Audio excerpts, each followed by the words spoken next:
What up folks, it's Alex here. Now for those that don't know, I made the decision to temporarily replace my big, main, beastly editing PC with a tiny, cheap, fanless, Nook style 80 quid PC I got from Amazon combined with the cloud-based computing system called Shadow. If you want to know more about this little PC, or you don't have a clue what I'm talking about when I say Shadow, check the description below. There's links to 2 of my other videos, so it should give you all the information you need. Now those that are familiar with my channel know I do a bunch of tutorial videos on the editing suite DaVinci Resolve. Now those videos are a little bit different to your standard vlog style video because they don't just contain talking to camera or b-roll, they've also got voiceover work as well as screen capture. So in this video I'm going to talk you through my entire setup as well as showing you exactly how I go about creating those tutorial videos using this dirt cheap PC and Shadow. First off, the camera. The camera is a Sony A6500. I record at 1080p, 24 frames per second. The lens is a Sigma 16mm f1.4. The microphone attached is a shotgun microphone. It's a Takstar SGC598. It's a nice cheap alternative to some of the more popular branded shotgun microphones out there. This microphone here is my voiceover microphone. It's an Auna AUNA 900 mic. It's called Mic 900. It's a USB condenser mic. Wasn't cheap, it's about 70 quid on Amazon, but it feels really well made and the sound quality is very, very, very good. I also have an Anker USB 3 hub because this little PC doesn't have enough USB port, and last but not least I have a Samsung external hard drive. From a software point of view, I use DaVinci Resolve. Obviously, don't need to say anything more about that. For my screen capture, I use Camtasia Studio. Very, very, very good. It's quite an expensive piece of software, but fortunately I get it through work, so I can't really complain about that. I then use Audacity to do some of my voiceover work. Now that's a new addition. I've only had to start using that since using this PC with Shadow, so I'll talk about that more in a moment. And last but not least, I use OneDrive. Right. With all that nerdy stuff out of the way, let's talk about how I actually make these videos. And the very first thing I do is this bit.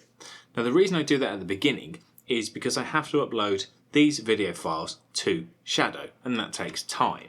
If I left this to the end, I'd have to sit and wait, twiddling my thumbs, while this was being uploaded. But if I do it at the beginning, I can set the files to upload, and then I can carry on creating the rest of the video.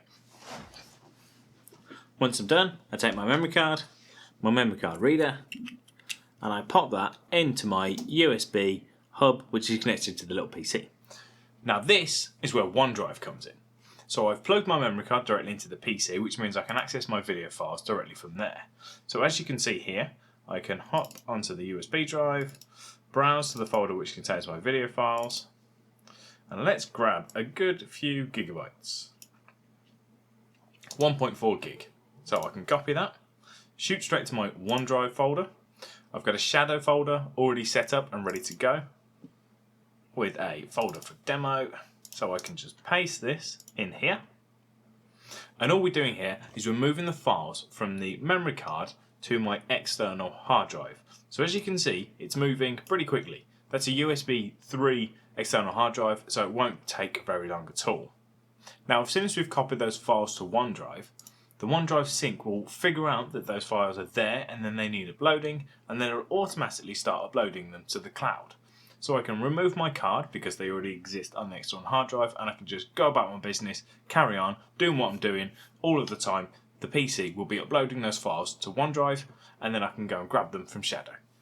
Now while all that's uploading, I can hop onto my Shadow, open DaVinci Resolve and open Camtasia, and start doing my actual screen recording of the tutorial.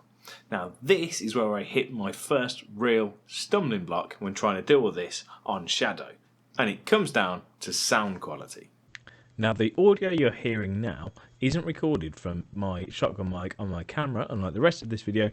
It's recorded from this condenser mic, which as I mentioned earlier is very, very good. But this audio is being recorded on my Shadow, and as you can hear, it's not very good. It's just not all that great. Now I don't think it's anything in my settings. I've set my microphone up in exactly the same way as everyone else has, and unfortunately the sound quality just isn't up to par. Now, this audio quality, you have to take my word for it, but it's absolutely fine for things like Discord, voice chat, general gaming, that sort of thing. It's absolutely fine. But if you're doing a YouTube video and you spend 70 quid on a microphone, you want it to sound better than this, in my opinion. Now, Audacity is a program that allows you to record audio. So what I've done is I've installed Audacity on the local PC. So it's not installed on Shadow, instead it's running on the little PC itself. All this audio that you're hearing now is being recorded in Audacity on this local PC. So how do I make that work for my tutorials? Well, it's actually quite simple. I have Shadow open with DaVinci Resolve and Camtasia, and I set the screen to start recording with audio. I also, at exactly the same time, have Audacity recording on the local PC. So the audio is actually being recorded in two places. We're recording within Camtasia on the Shadow, and it's also recording in Audacity on the local PC. So once I've recorded, I just export the WAV file, I upload it to my OneDrive, which I can then grab off Shadow, and then I replace the bad audio with the really good audio. Whee! So now I've finished everything I need to do in Camtasia. I've done my screen recording, I've done all my little animations, I've moved my voiceover across there as well, so that's all done. Now, usually by this point, about half an hour or an hour has passed. So all of the video footage has had time to upload, so that's now there on Shadow as well. So now at this point, everything I need is sat on Shadow. My video footage has successfully uploaded. All the screen capture and everything is done locally within Shadow, so that doesn't need to be uploaded, that's already there, and I've moved my audio across, so I've got everything I need. So at this point, I can just boot up DaVinci Resolve and start chopping everything together in exactly the same way I would on a local machine. Honestly, I was worried this would be a difficult thing to move to.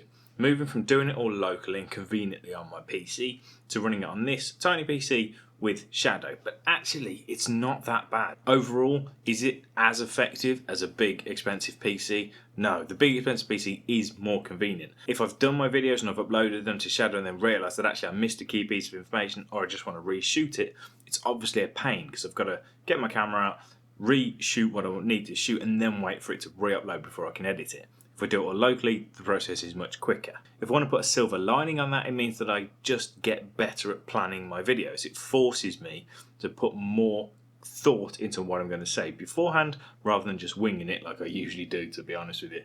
So that's it. I hope this video was useful. I just wanted to show you the process I use and hopefully you can take something away from it. Probably not the most exciting video in the world, but there you go. I've still got more to say about this setup. I want to give you a general overview in terms of what it's like for general PC usage and gaming, not just video editing, so I'll look to get that done shortly as well. One last thing, I've now got a Shadow Ghost, which is their new proprietary thin client. I'll be making a video on that, so make sure you subscribe if you want to see any more of that. As always, folks, hit the subscribe button, give me a thumbs up, pop a comment below if you've got anything you want to say, and I'll see you next time. Thanks for watching. Take it easy.